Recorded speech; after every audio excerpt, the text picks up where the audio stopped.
Ya, eh, kalau secara nasional, tekad kita kan menang untuk ketiga kali, Ya, hat trick. betul. Nah, ini sudah ada di dada tiap anggota PD Perjuangan ini. Ya, Semangatnya udah bagaimana supaya menang hat trick kan begitu ya. ya, Nah, tiap-tiap ketua DPP akan mendorong programnya masing-masing. Bagaimana kehidupan berkelompok dalam UMKM, berkehidupan kelompok dalam koperasi ya. itu lebih banyak lagi.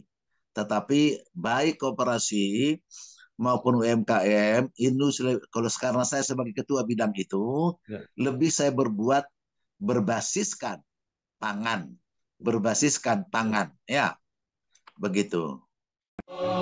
Banggakan bangsa, banggakan Indonesia, mari bangun sejahtera.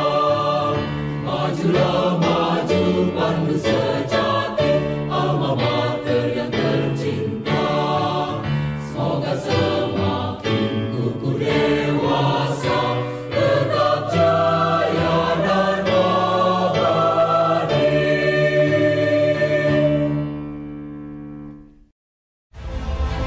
Nama saya Bambang Satrono di kanal Inspirasi untuk Bangsa. Ini juga pertama kali lulus ITB sebenarnya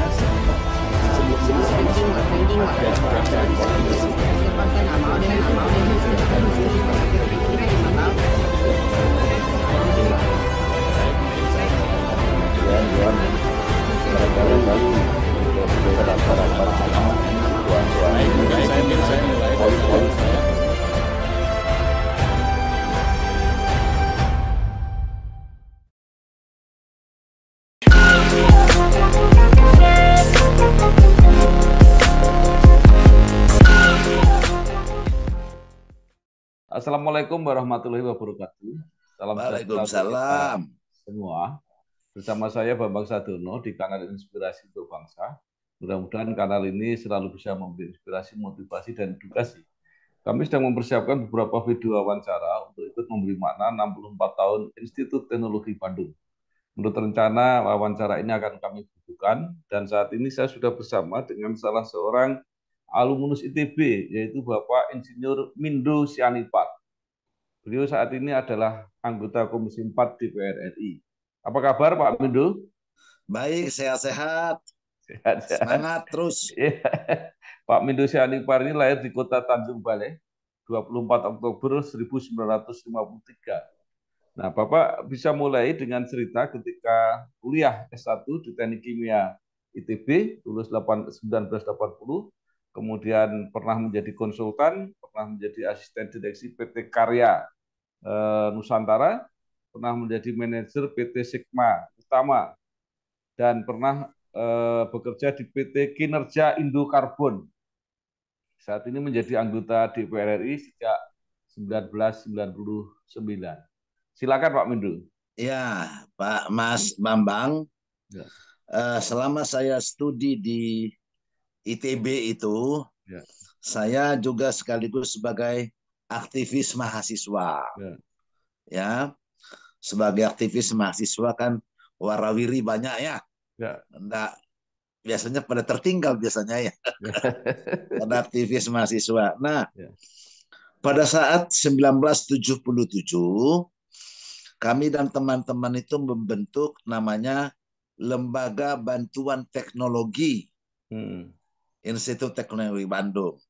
Waktu itu kita dibiayai, didorong oleh almarhum Ya. Gubernur Jawa Barat Aang Kunaevi, ya, Ya. dan dibimbing langsung oleh almarhum Menteri PUTL Ya. waktu itu Pak Sutami, dan Dirjen Bina Marganya waktu itu Dr. Insinyur eh, Purnomo Haji Siti. Sarosa.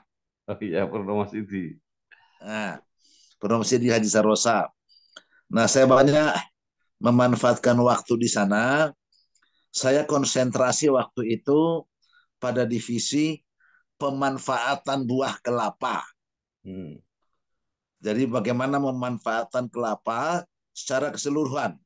Nanti akan saya lanjutkan di Indokarbon. Ya. Nah, lulus dari ITB, berkumpul, diajak oleh senior-senior Ya. untuk kerja di perusahaannya senior sebagai konsultan. Konsultan waktu itu adalah konsultan studi itu. Hmm. Ya, konsultan studi yang mereka punya, kita yang muda-muda dipekerjakan di sana. Pada saat 1 tahun di sana, ada penerimaan manajemen trainee di LPPM. Dulu masih satu ya, Ya. masih LPPM yang di Menteng Raya pada Ya. tahun 80-an itu ya. Ya. Nah, kemudian kita ikut di sana dan disponsori oleh BUMN PT Karya Nusantara. Sehingga mereka memberdiri sampai masa gemilang. Rentangkan sayap, panjatkan citra, cerdaskan bernegara, banggakan bangsa, hantarkan Indonesia, adil makmur sejahtera. Majulah maju pandu sejati, alma mater yang tercinta. PT Karya Nusantara ini ada industrinya waktu itu, industri coklat, ada percetakannya, ada perdagangannya. Nah, di sini selama di Karya Nusantara ini saya pun pertama-tamanya itu shock juga ya. Ya. Lulusan ITB yang merasa bangga betul gitu Ya. ya. Terus lulus trainee dari LPPM disuruh menjual amplop, menjual kertas masuk ke sekolah-sekolah kan begitu. Ya. Nah, selain ke toko-toko, nah itu kita lakoni itu. Ya. Nah, selanjutnya baru bekerja BUMN juga. Ini lebih kena ke latar belakang pendidikan. PT Sigma Utama, ya, BUMN juga. Ini yang memproduksi cat. Ya. Ya. Nah, kemudian hari setelah beberapa tahun di sana bersama teman mendirikan PT Kinerja Indokarbon. Kinerja Indokarbon ini prinsipnya bergerak di bidang lingkungan, Ya. yaitu membuat activated carbon dari batok kelapa petani. Jadi kembali bagaimana mengedukasi petani membuat arang batok, lalu itu jadi bahan baku, kita proses menjadi activated carbon. Nah, pada saat inilah mulai tertarik di bidang politik. Ya. Ya, kondisi pada saat-saat 95 waktu itu ya, mulai tertarik di bidang politik, mulai aktif kembali. Yang tadinya aktif di kemahasiswaan, ini jadi aktif di kemasyarakatan. Nah, disitulah mulai. Lalu menjadi anggota DPR 1999. Pada 1999, 2004, 2009, itu sistem pemilihannya itu kan ditetapkan oleh partai. Ya. Tidak terbuka seperti sekarang. Ya. Lebih sifatnya tertutup. Ya, saya diajak oleh almarhum Haryanto Taslam, Ya. masih ingat toh? Ya. Ya. Artas. Ya. Nah, Atas. dia yang mengajak saya untuk ke Jawa Timur, ke kampungnya. Dia bilang, sampean lewat kampungku, nanti saya lewat Surabaya saja. Ya. Nah, itulah mulai masuk di politik. Nah, pada 1999 2004, saya itu di komisi, dulu namanya Komisi 5. Ya. Yang masih ingat mungkin Mas Babangnya. Ya. Komisi 5 yang mitra kerjanya itu Menteri Perindustrian, Menteri Perdagangan, ya, Menteri Koperasi, ya, Dan kemudian BUMN.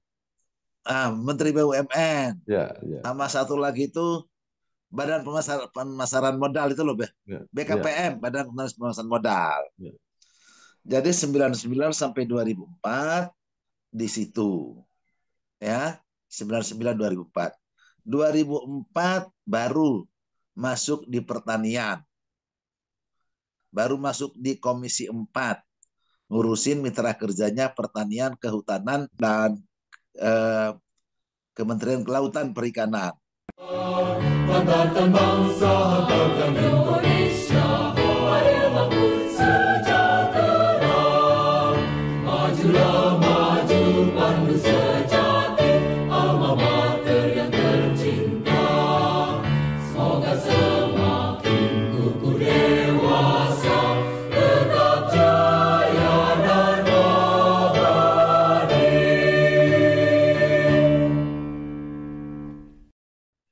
Itu masuk di sana.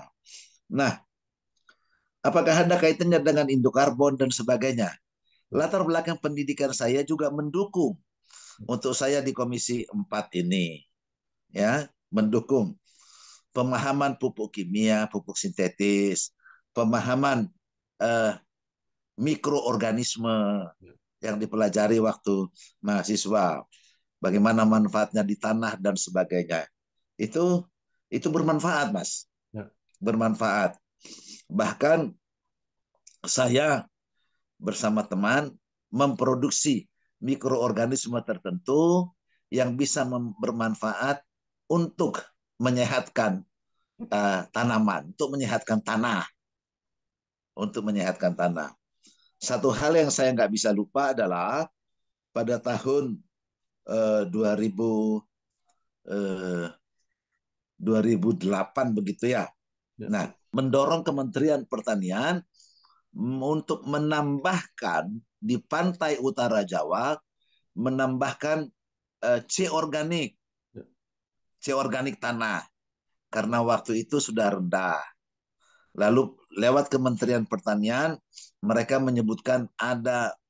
sebutkan POG, pupuk organik granul. Nah, itu waktu itu menterinya mulai dari Pak Anton Priantono. Ya, itu DPR yang dorong, saya yang dorong itu juga. Pada suatu tahun begitu, kita juga mendorong agar pupuk organik granul itu menggunakan juga silika. Karena waktu itu silika belum populer di Indonesia, kita masukkan silika. Ya, 1 tahun itu kita dorong dengan mengambil silika dari arang sekam yang dipirolisa. Sekam kita jadikan arang. Proses menjadikan sekam menjadi arang namanya pirolisa. Nah, hasilnya itu nanti akan terjadi porositas.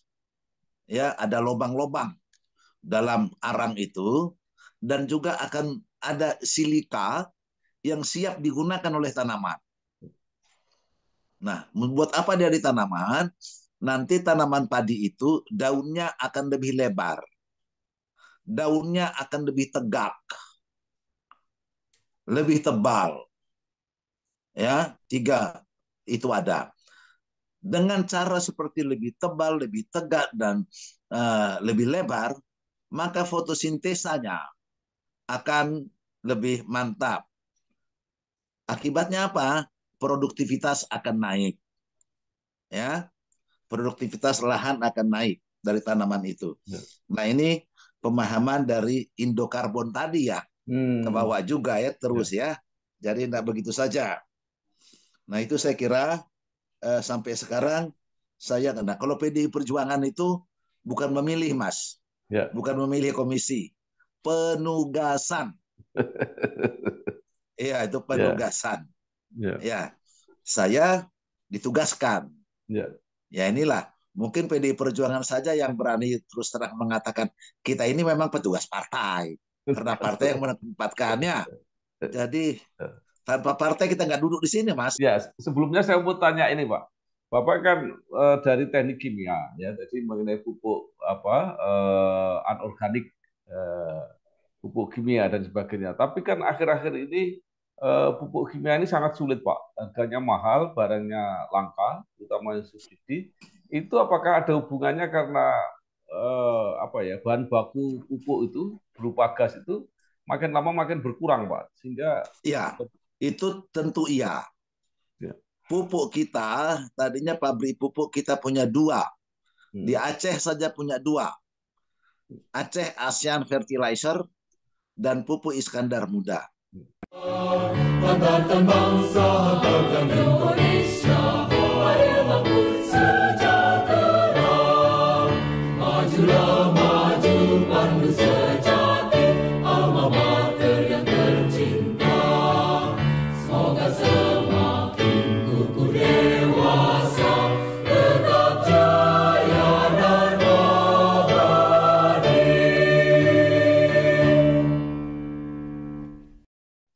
Membuat pupuk nitrogen yang disebutkan pupuk urea itu, Ya. bahan bakunya itu gas alam. Ya. Nah, gas kita itu berkurang habis, Pak. Sehingga terakhir itu sempat mendatangkan pakai pakai laut, ya, pakai kontainer laut sana itu, Ya. itu datangkan dari Kalimantan Timur. Ya. Ya, sampai akhirnya tidak mampu lagi untuk hidup. Sekarang itu kedua pabrik itu dinonaktifkan. Ya. Kalau tidak salah malah Aceh Fertilizer itu sudah dijual kemana begitu loh. Ya, sudah diambil itu. Nah, jadi memang dari segi itu kita memang mulai kurang bahan baku untuk pupuk urea. Ya. Nah, itu pupuk yang banyak digunakan itu adalah pupuk nitrogen, namanya urea. Ya, urea. Ini reaksi dari gas alam dengan nitrogen dari udara. Jadi urea. Nah, kemudian ada pupuk majemuk, NPK. Jadi ada unsur nitrogennya, ada unsur fosfatnya, ada unsur kaliumnya. Nah, unsur material bahan baku fosfat ini itu 100% kita impor. Kita nggak punya sumbernya, Mas. Ya. Begitu juga kalium. Ya, kita impor. Tetapi kita punya pabrik untuk memproses itu. Bukan memblending, mereaksikannya jadi pupuk NPK. Awalnya ada di Petrokimia Gresik. Sekarang di Kalimantan Timur, PT Pupuk Kalimantan Timur juga sudah ada. Di Sriwijaya juga sudah ada. Tapi paling besar, paling tua kita yang di Petrokimia Gresik. Ya, itu sepenuhnya impor itu. Tetapi bisa jadi juga seperti di tempat lain, suppliernya jangan-jangan orang yang sama terus tuh puluhan tahun nih. Yang mensuplai kalium, yang suplai fosfat itu. Ya. Itu kan kelemahan Ya. BUMN, kementerian kan begitu ya. Baik, Pak, saya ada pertanyaan begini. Pupuk kimia mulai berkurang, petani mulai sulit, tetapi anehnya ini yang terutama sekarang ini panen padi bagus sekali, Pak. Itu Ya, apa yang dipakai? saya tambahkan lagi. Pemasok pupuk dunia terbesar Ya. adalah juga Ukraina dan Rusia. Oh. Jadi dengan tidak sehat hubungannya, berperangnya mereka, saat dunia ini persoalan pupuk, Mas. Ya. Jadi naiklah harga pupuk. Ya. Harga pupuk naik itu tidak hanya di Indonesia. Ya. Pupuk langka itu tidak hanya di Indonesia. Ya. Dunia. Ya, Ya. dunia. Nah, sekarang dalam keadaan seperti sekarang, ada positifnya, petani itu mencari jalan keluar. Ya. Menyelesaikan, mengatasi persoalan yang ada dia. Dengan membuat pupuk cair. Kan begitu. Dengan membuat pupuk hayati. Ya. Untuk lama tertentu, dalam jumlah waktu tertentu, masih ada terikat di tanah soal fosfat, soal kalium. Nah, dengan hadirnya pupuk cair, dengan hadirnya pupuk hayati, itu bisa memakai itu kembali akar-akarnya, ya, melarutkan kembali dalam tanah, terpakai kembali oleh akar-akar padi. Untuk berapa lama sangat tergantung deposit yang ada di tanah itu sendiri. Nah, itulah yang menolong sekarang ini adanya pupuk-pupuk hayati, adanya pupuk-pupuk organik itu. Jadi ya kita bersyukur tidak langsung frustrasi seluruh petani kita. Jadi dicari jalan keluar, begitulah. Banggakan bangsa, banggakan Indonesia, mari bangun sejahtera. Majulah maju pandu sejati, alma mater yang tercinta. Semoga semakin kukuh dewasa, tetap jaya dan abadi. Ya. Pak, kalau pupuk cair itu isinya apa, Pak? Pupuk cair itu biasanya itu mengandung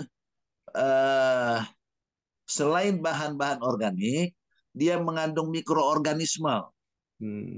Mikroorganisme itu ya kalau dia ke tanah, dia bisa menangkap nitrogen dari udara. Ya, nitrogen dari udara, sehingga nitrogen itu yang diserap akar. Tadi nitrogen itu kan disuplai oleh pupuk urea. Ya. Nah, kemudian kalium dan fosfat itu dalam bentuk bahan kimianya, kalau diberikan, paling banyak itu 40% terurai untuk satu musim tanam. Ya, 40%. Nah, ini kan sudah numpuk jadinya di tanah ini. Ya. Adalah mikrobia yang mengurai fosfat ini menjadi bentuk yang siap diserap oleh akar. Nah, itu yang terjadi, Mas. Ya. Nah, terjadi itu. Jadi kalau begitu ini menyimpan persoalan ke depan. Kalau yang sisa-sisa pupuk kimia itu habis, berarti sudah tidak bisa dibangkitkan lagi dengan pupuk cair maupun pupuk hayati tadi. Iya, itu memang ada hukum kekekalan massa. Ya. Ada hukum kekekalan massa. Yang diberikan sama yang keluar dan yang tertahan itu akan sama. Ya. Yang pernah diberikan, yang terpakai, dan yang tinggal itu selalu sama. Ada neraca massanya itu. Kayak neraca keuangan itu loh. Kiri dan kanan balance kan gitu. Nah, suatu ketika yang terikat di tanah ini itu bisa habis. Nah, kalau habis itu harus dimasukkan kembali. Apakah harus memasukkannya itu pakai pupuk anorganik, pupuk sintetis? Belum tentu. Bisa menggunakan pupuk yang organik. Ada daun-daun tertentu, ada bahan-bahan tertentu yang memproduksi dan dia mengandung fosfat, dia mengandung kalium, dia mengandung nitrogen, begitu. Jadi kalau itu dilakukan, ya akan prinsipnya harus ada penambahan. Penambahannya tidak harus pupuk sintetis, gitu, Mas. Ya. Jadi apakah mungkin pupuk yang organik tadi karena bahan-bahannya ada itu dikelola melalui industri besar gitu, Kak? Kan kebutuhannya besar sekali. Industri bagaimana? Besar. Melalui industri. Oh ya. Kalau pupuk organik itu, yang namanya sifatnya organik itu biasanya tidak besar-besaran. Ya, spot-spot kecil-kecil di sana. Itu malah bagus untuk Indonesia, gotong royong namanya itu. Nggak dieksploitasi. Ya, merdeka gitu kalau itu. Nggak, maksud saya karena kebutuhannya sangat besar, apakah industri tidak tertarik untuk memproduksi pupuk organik ini? Ada sudah perusahaan yang tertarik itu. Tapi yang sekarang ini, yang 6 bulan terakhir ini, yang luar biasa adalah temuan dari seorang petani muda di Blitar. Banggakan bangsa, banggakan Indonesia, mari bangun sejahtera. Majulah maju pandu sejati, alma mater yang tercinta. Semoga semakin kukuh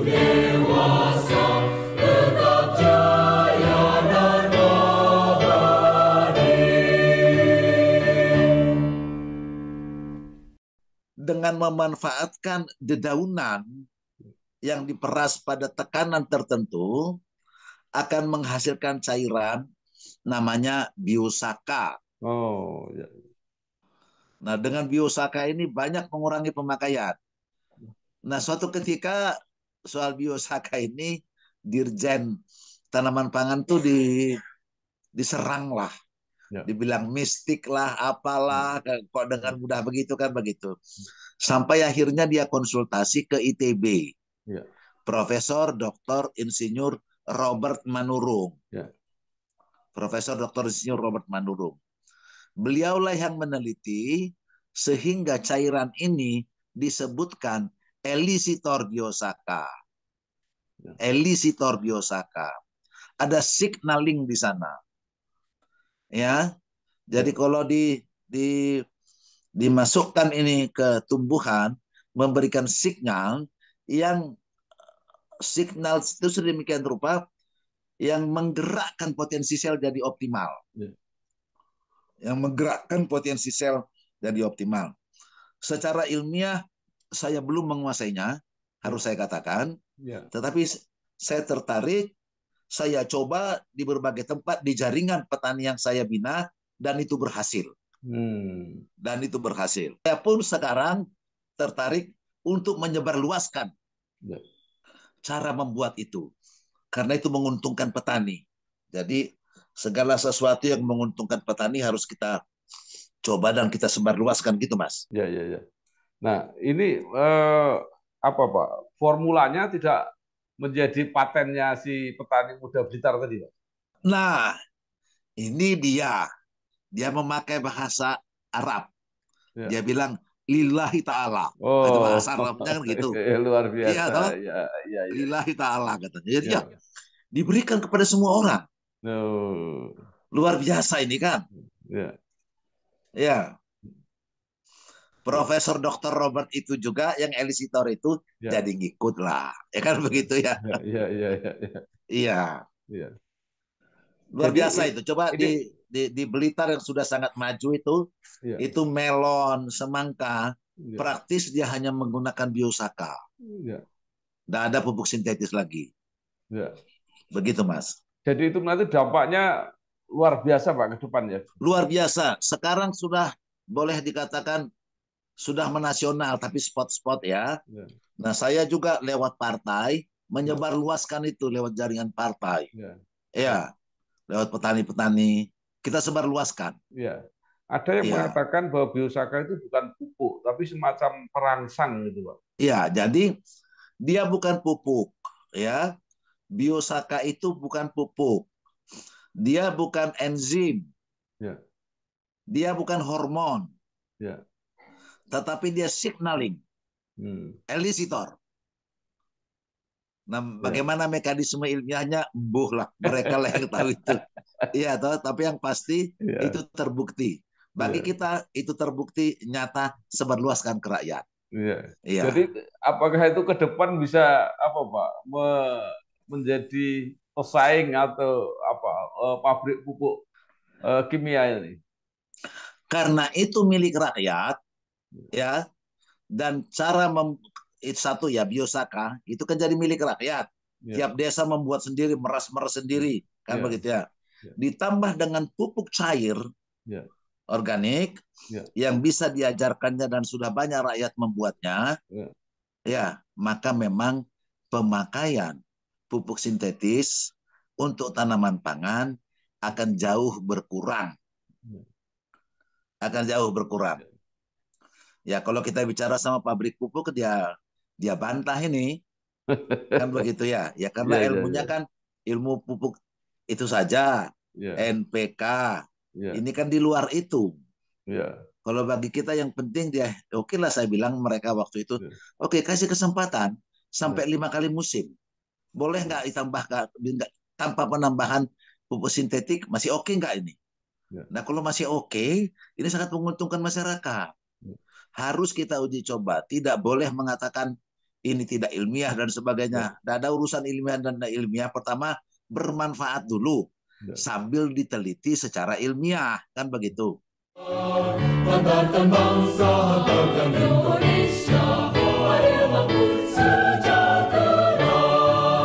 Majulah maju pandu sejati, alma mater yang tercinta. Semoga semakin kukuh dewasa, tetap jaya dan abadi.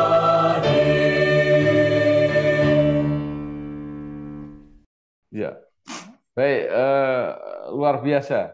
Jadi kalau begitu kita masih punya optimisme bahwa pertanian kita itu akan berkembang ke depan, loh. Akan berkembang cepat karena nanti dengan pemanfaat ini itu cost produksi akan menurun. Ya, Ya toh. Selama ini pemerintah misalnya kita tanaman padi. Pemerintah mengharapkan menggenjot per hektar itu harus sering naik. ya, Naik kan begitu. ya, Nah, pada saat yang sama mau tidak mau input pupuknya pun naik. Naik pemanfaatannya. Harga kenaikan memanfaatkan Ya. pupuk kimia, harganya kenaikan itu lebih tinggi dari Ya. harga perkalian kenaikan produksi Ya. padi dikalikan dengan jumlah hasilnya. Ya. Nah, padahal buat kita yang perlu adalah bagaimana supaya pendapatan petani itu bertambah. Ya. Jadi bagaimana supaya revenue, ya, Ya. hasil penjualan dikurangi total cost itu lebih besar kan begitu ya. Ya. Petani kan butuhnya itu sebenarnya. Ya. Iya kan, pendapatannya tahun ini, musim ini dari lahannya makin naik. Dia tidak persoalkan berapapun hasilnya itu. Yang penting hasil akhirnya duitnya tambah banyak itu. Ya. Jadi artinya dengan Biosaka ini selain produknya meningkat, juga pendapatan petaninya meningkat, Pak, ya, karena harga pupuknya murah itu ya. Karena pengurangan pupuk. Ya. Kekurangan pestisida juga.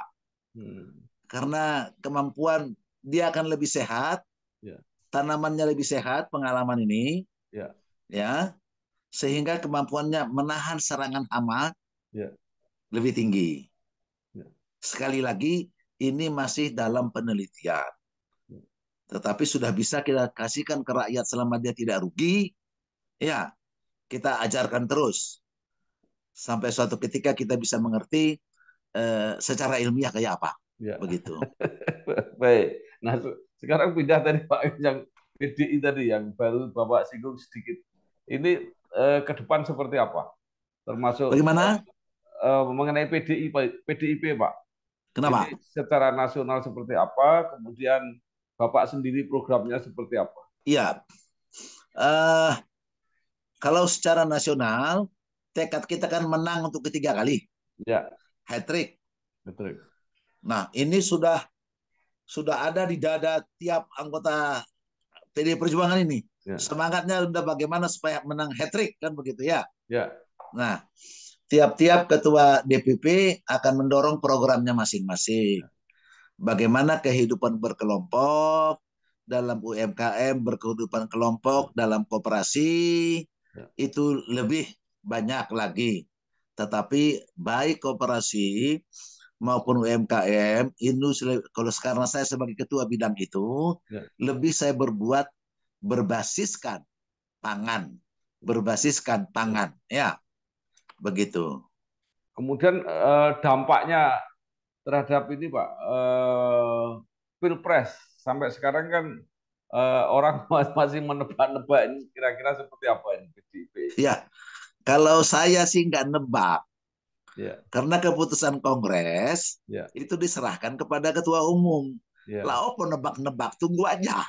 Jadi apa yang pertemuan terakhir dengan presiden itu juga belum jelas kemana, Pak, ya? Saya tidak bisa komentar, saya tidak hadir dan sebagainya. Ya, kita lihat saja nanti, masih banyak waktu. Sebagai orang PDI Perjuangan, peserta dalam Kongres, sepenuhnya sudah diserahkan kepada ketua umum. Tinggal nunggu, Mas. Ini PDI Perjuangan, Mas. Sampai masa gembira, tentangkan sayang, panjatkan citra,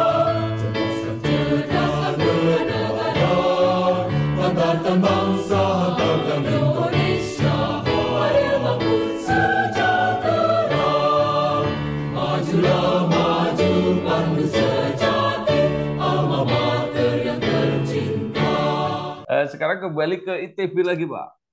Nah, menurut Bapak apa yang eh, tadi penggodokan di ITB tadi?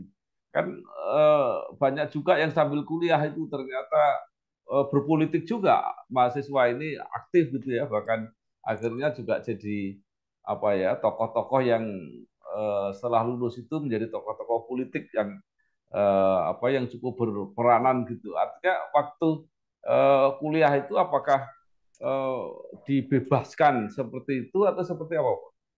Iya, kalau waktu kuliah, kalau zamannya saya dan zaman sekarang saya sarankan jangan hanya mikir sekolahnya saja.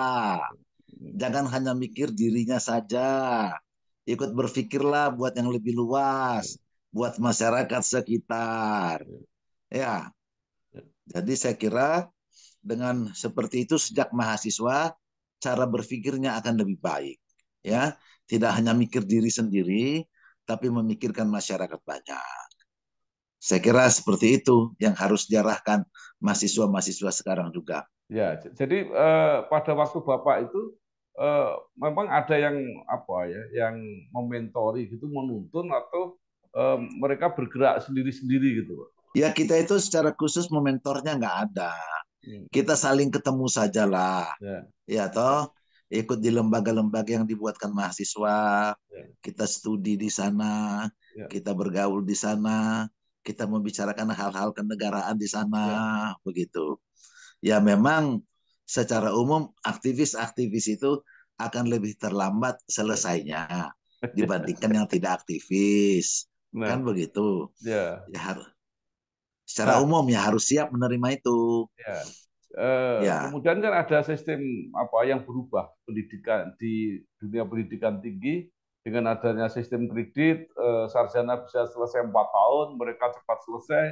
Itu ada yang menganggap bahwa menyebabkan mereka kurang peduli terhadap masalah-masalah sosial. ya memang mungkin beda zamannya, beda keadaannya ya, beda keadaan Ya, di sekolah juga ya, beda ya, keadaan di kampus juga ya, ya, beda dosen-dosen yang merangsang berpikir juga ya. ya, Mungkin dosen-dosen yang sekarang lebih banyak mengatakan yang cepat selesaikan kuliahmu kan begitu. ya, Kalau dulu kan tidak sepenuhnya seperti itu. ya, Sebagai mahasiswa, agen pembaharu kan begitu. ya. Masih ada istilah-istilah itu yang disampaikan oleh senior-senior kita. Nah, ini teman-teman staf pengajar di perguruan tinggi lah yang tahu keadaan sekarang ini. Ya. Kita akan sudah jauh dari dunia itu. Iya. Iya, Jadi mungkin Bapak ada saran Pak, baik untuk lembaga pendidikan tingginya maupun kepada anak-anak muda yang sekarang sedang sekolah, karena memang juga terlihat kecenderungannya apa tidak seaktif para mahasiswa zaman dulu. iya. Nah, dunia digital sekarang juga Ya, harus dilihat secara kritis, ya, ya. Harus dilihat secara kritis. Seolah-olah sekarang ini kalau sudah medsos sudah oke kan begitu ya, ya. ya, Medsos itu jaringan digital itu bagi saya hanya untuk menyampaikan lebih cepat dan lebih murah. ya, Kan begitu. ya, Yang tidak kalah pentingnya, informasi apa yang berguna yang kita sampaikan lewat digital itu. Ya, substansi apa? ya. Nah, saya kira anak-anak muda sekarang, mahasiswa sekarang juga harus tidak boleh lepas dari substansi yang mau disampaikannya. Apa istilah sekarang? Kontennya apa? Kan Ya. begitu ya? Begitu. Itu kan Baik. selamanya kan berlaku itu. Kan orang nggak makan dari digital. Ya, ada yang real. Yang real Ya. ini yang disampaikan lewat digital. Mengajarkan lewat digital. Supaya lebih mudah, lebih cepat, lebih murah. Terima kasih sekali Bapak Insinyur Mindu Sianipar, anggota Komisi 4 DPR RI dari fraksi Partai Demokrasi Indonesia Perjuangan yang sudah memberikan pengalamannya kuliah yang begitu luar biasa di ITB, merintis karir di bidang politik, sudah beberapa kali jadi anggota DPR RI. Saya kira bisa memberi apa ya, pengalaman memberi inspirasi dan motivasi pada generasi muda yang juga ingin bergerak di bidang politik. Sekali lagi terima kasih Pak Mido. Terima kasih, Mas. Bekerja, sukses. Wassalamualaikum warahmatullahi wabarakatuh. Waalaikumsalam warahmatullahi wabarakatuh. Meniti bisnis energi untuk mengelola dan mengembangkan ke berbagai penjuru telah kami lalui. Kini saatnya kami memberikan layanan yang unggul dan mendunia. Badak LNG memiliki layanan LNG Services dan Maintenance Services. Badak LNG berkompeten dalam mengoperasikan dan memelihara kilang, termasuk melakukan commissioning and startup assistance, operation and maintenance. Kami juga berkomitmen untuk meningkatkan kemampuan sumber daya manusia dengan mendirikan training center. Tingginya kebutuhan klien dalam menyelesaikan berbagai jenis proyek mendorong kami untuk berpartisipasi dalam menyukseskan feasibility study, FEED, DED, EPC.